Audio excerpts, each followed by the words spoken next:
How are you today? Happy full moon in Aries. It's feeling great. I think the moon's probably gone into Taurus by now. Let's check. Yeah. Wow. As I record this, it's at 0 degree and 1 minute at Taurus, so that's kind of cool. So should be feeling a little bit of like a relief, just energetically, just vibrationally. So that's super awesome.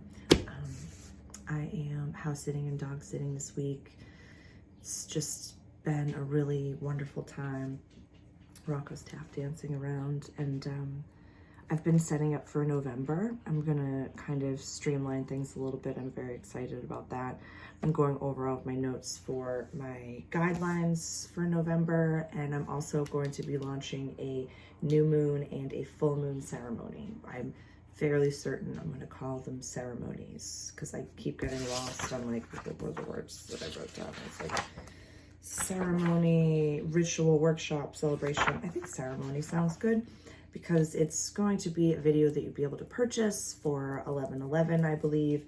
And it's really just going to walk you through step by step a little bit of the ritual and the ceremony that I would normally naturally do and my best recommendations. So I'm going to probably do a card pull. I'm actually going to give a bit of advice because, you know, the moon is going to be in whatever sign it is, but that doesn't matter. What matters is where it falls in your chart. So I'm going to be giving specific advice for each house as to kind of what seeds you should be planting as far as the new moon is concerned. And then when it comes to the full moon, kind of little bit of focuses on like what are good things that you can weed out and purge and release. So for example, right now we just had a full moon in Aries. That fell in my 6th house, like right in the smack dab in the middle of my 6th house of health and sense of usefulness. It's like a Virgo run house, so it's very like, so I am releasing my fears of, I'm also a projector, if you're into human design. So I need rest and I need breaks, and so I can't constantly be judging myself on, I can judge myself on my work ethic, that's my Capricorn moon, that's different, but I can't judge myself based on my productivity each day. I, you know, am a forward thinker. I have like 13 different hats that I'm wearing right now, and I love every single fucking one of them, but I can't get mad when, you know, I'm working on all these different projects and, you know, things don't happen and, you know, come to be as fast and as grandiose as I would want them to be. Like I have to just be somewhat kind and patient with myself. So I have to accept, sorry, I lost my train of thought there. Accept myself as I am, release any and all fears. So what were the things that I released today? So just because it fell in that house specifically, well, I always release any and all fear because I think that's just like a nice standard. Any and all blocks towards my full abundance. I'm surrendering to the divine.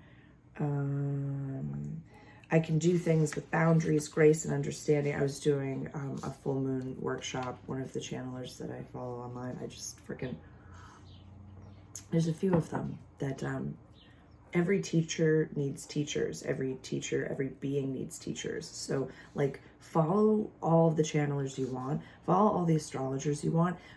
Like when you're done following that one astrologer, myself included, you'll just stop following and it'll be fine. It'll be okie dokie and you'll move along. But just like love receiving and giving this information. Think of it as like being a part of like the breath. Like just because like a single tree doesn't get like a thanks so much for creating this environment for us, it's not gonna like stop creating the things that it needs to create for us to like live and breathe and like continue our lives. So take and give as much information as possible because your perspective is needed. Nobody's inventing a new wheel. There's no astrologer that's putting out information that's brand new. This is all how we present it, how it is given to you, so your brain can comprehend it and that you can better yourself in the world. So that's super cool.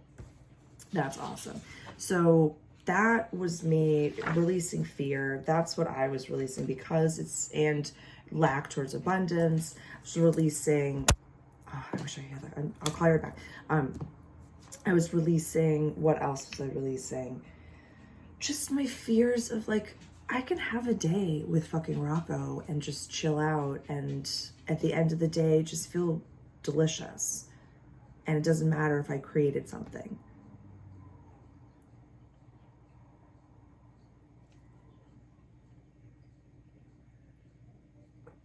But did you hear that quiet? I know. We're all forward thinkers here. I know you know what I'm saying. It can be difficult for us to sit still and be quiet and not feel like we're judging ourselves for our productivity. That was ingrained into our brains for a very long time. We're breaking apart that structure. I'm trying my best.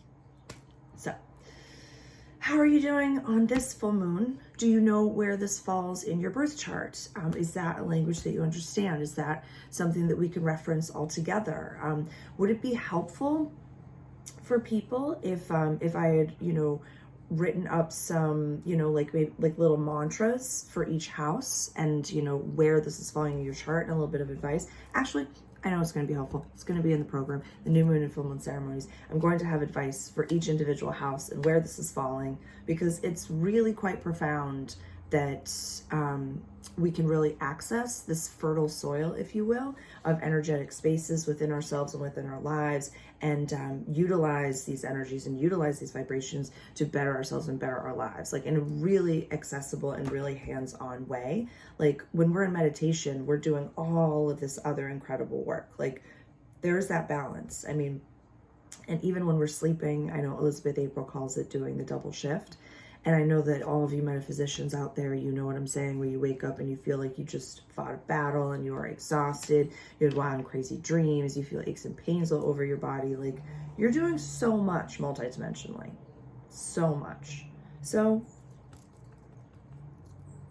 take some pressure off. It's the full moon, shake it off, dance it off. Don't, in my opinion, I don't like to do scripting on the full moon. I just think that the energy is so like, just like get the cuck out. But that's just in my opinion. I know that other people do different things. So do whatever you are called to do. But I really like to strip, dance naked under the full moon, script on the new moon, and really become articulate with what it is that I am asking the universe for. So how are you doing on this full moon? Please comment below. I'm excited for what's to come in November. I'm going to be, the next specialty video that I'm going to be doing is on Mercury. We just had our Mercury retrograde, and coming up in the month of November, Mercury is just going to blast right through Scorpio. So I'm very intrigued by that. So I'm deep diving where that is in my chart, and I'm going to kind of learn a little bit more about the intricacies of this pocket of energy that we're going to be able to utilize, and then offer that information out to you. Hope that's helpful. Hope you're enjoying your day. Happy full moon. Talk to you soon.